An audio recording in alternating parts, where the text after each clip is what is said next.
Hey guys, MotorCarNut here, and today we're going to be replacing an ignition switch, all right, on a Ford product. This happens to be a 2011 Ford F-150, but this ignition switch, I'm going to put the models down, year, makes, and models that you could do it on other cars, Explorer, Expedition. They're pretty much all the same. Maybe a little bit different with the trim pieces, but pretty much all the same when it comes to taking the ignition switch out.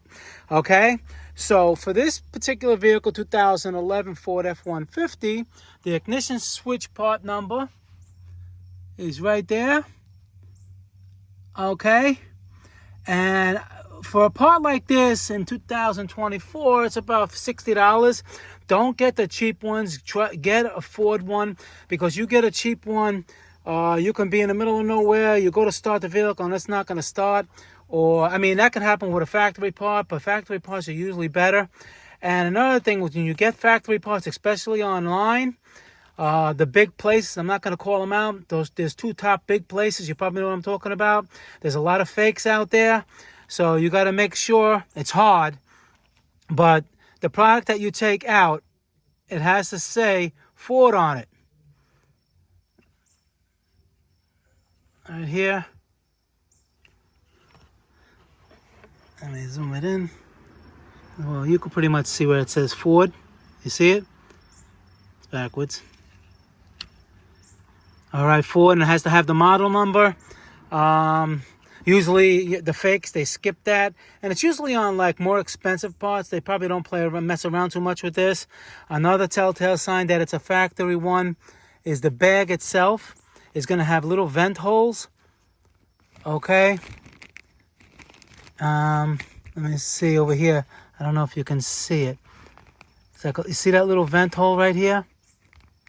It's like a little, see that? See that little vent right there? The fakes don't have that, and I guess, when this is packaged, it's sealed, it has a vent, so when they put them in the parts bins, they don't all balloon up. They can stack many more parts. That's probably why they have those vent holes, whereas the cheapos and the fakes don't have that.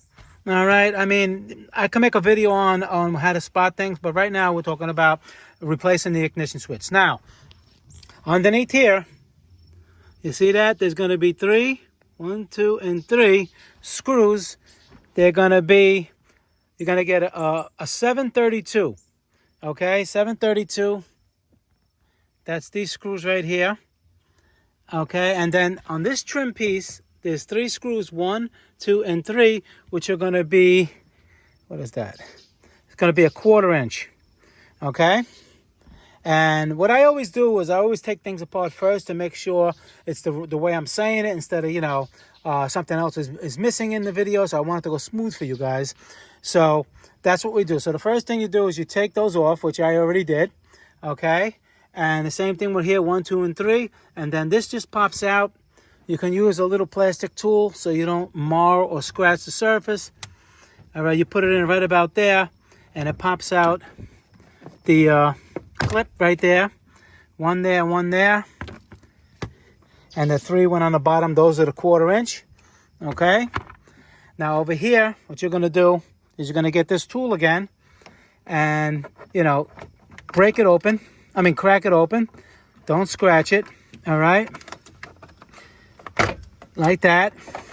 And then on the other side, you're going to see there's going to be the key right here. You got to get it over the key. So you just move this like that. There you go. All right, that drops down, and the lever that adjusts the steering wheel, you just wiggle this out of the way. Okay, that goes like that. And this part you could just leave up like that. You're gonna probably have this little material trim piece right here, and the switch is right here. Okay, so what you do, you have a tab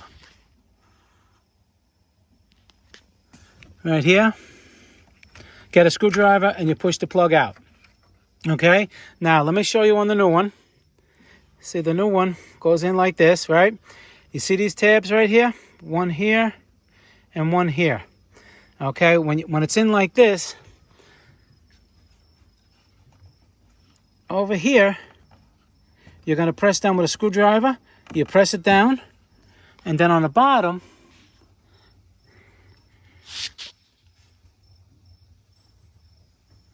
right there, right here, is another one right there. Hopefully you can see that. See that? You push this one in, and it pops right out. Right in there. Like I said, you get a little screwdriver, and you push the tab down so you can cock it out a little bit, and do the same thing on the bottom one. You push it down, and then she slides right out. And you see the little tabs I'm talking about right here, and the one that was underneath right there. And they slide into, when they slide in, they go in here, and then they lock in here, and the same thing up here, and it locks in here. You see, you got the hole there and there and there. And there's where your tumbler is on the other side that comes out and turns and starts the car. Okay, and this one, see, this was also a Ford product. All right, and they wear out, you know, and I was having an issue with a code. I'm going to put the code in the link below.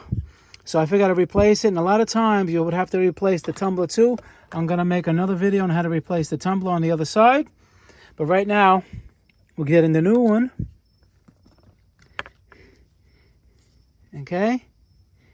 And another thing is, before you put it in, make sure they're exactly the same.